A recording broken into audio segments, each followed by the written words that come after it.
Executions on New Year's Day have not been unheard of in U.S. history, but it's been auld lang syne since the last such event in North Carolina double gassing on the 1st of January in 1943. Most nations of Europe and their colonies officially adopted the 1st of January as New Year's Day somewhat before they adopted the Gregorian calendar. France changed to the 1st of January from 1564, most of Germany did so from 1544, the Netherlands from 1556 or 1573, Italy did so on a variety of dates, Spain and Portugal from 1556, Sweden, Norway and Denmark from 1599, Scotland from 1600, and Russia from 1725. England, Wales, Ireland, and Britain's American colonies did so from 1752. In the present day, with most countries now using the Gregorian calendar as their civil calendar, 1st January is among the most celebrated public holidays in the world, often observed with fireworks at the stroke of midnight following New Year's Eve as the New Year starts in each time zone. Other global New Year's Day traditions include making New Year's resolutions and calling one's friends and family. In general, New Year's Day is a day of celebration, and it is not a day one might think an execution could take place, but it did happen in the United States in 1943. In the United States, capital punishment is a legal penalty throughout the country at the federal level, in 27 states, and in American Samoa. It is also a legal penalty for some military offenses. Capital punishment has been abolished in 23 states, and in the federal capital, Washington, D.C. Capital punishment is, in practice, only applied for aggravated murder. Although it is a legal penalty in 27 states, only 20 states have the ability to execute death sentences, with the other 7, as well as the federal government, being subject to different types of moratoriums. The existence of capital punishment in the United States can be traced to early colonial Virginia. Capital punishment is a legal penalty in the U.S. state of North Carolina. Despite remaining a legal penalty, there have been no executions in North Carolina since 2006. Public hangings were common in North Carolina until the state took over administration of the death penalty in 1910. The administration of the death penalty in North Carolina dates back to colonial America. English common law and legislation enacted by North Carolina's colonial assembly governed the administration of capital punishment. In 1910, the power to execute criminals was taken away from local governments and assumed by the state. Since the state of North Carolina assumed responsibility for capital punishment from the counties in 1910, there have been 3 methods to carry out executions, all at Central Prison in Raleigh. For the first 28 years, the state used the electric chair. In 1936, the state first used the gas chamber. In 1983, persons to be executed were allowed to choose lethal injection or the gas chamber. In 1998, lethal injection became the state's only method of execution.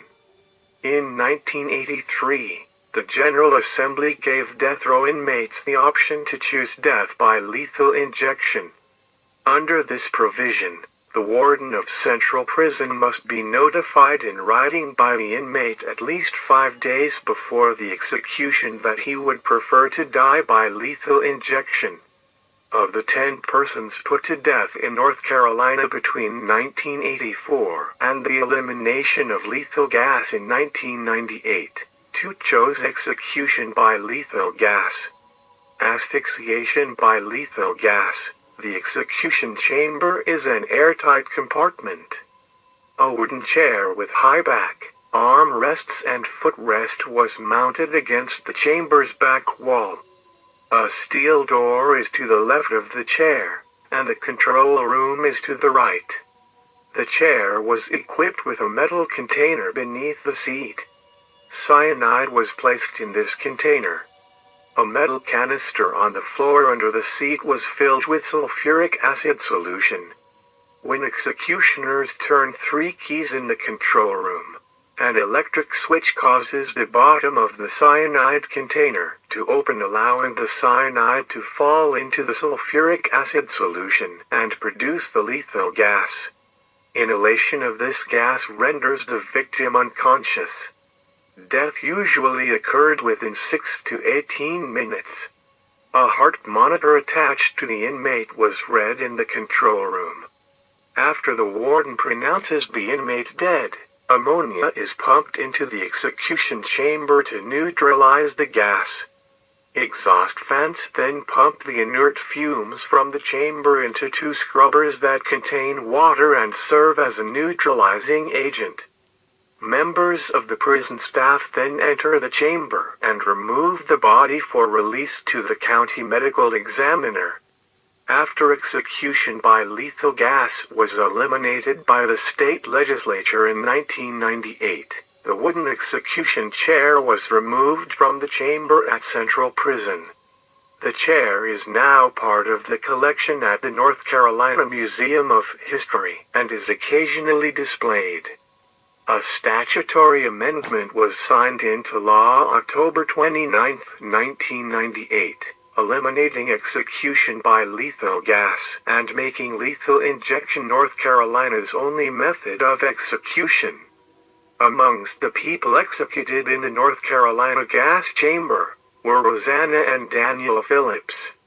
Rosanna Phillips and her husband Daniel murdered the farmer they worked for with an axe. Blaming each other for the murder, the crime was committed while Rosanna and Daniel were yet to be married, but the couple decided to get married after they killed the farmer with an axe. Their relationship was very violent. There were accounts of fighting and abuse. It took the jury 13 hours to sentence both of them to death.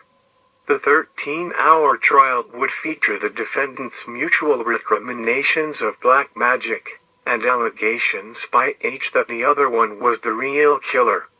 Theft appears to have been the motive.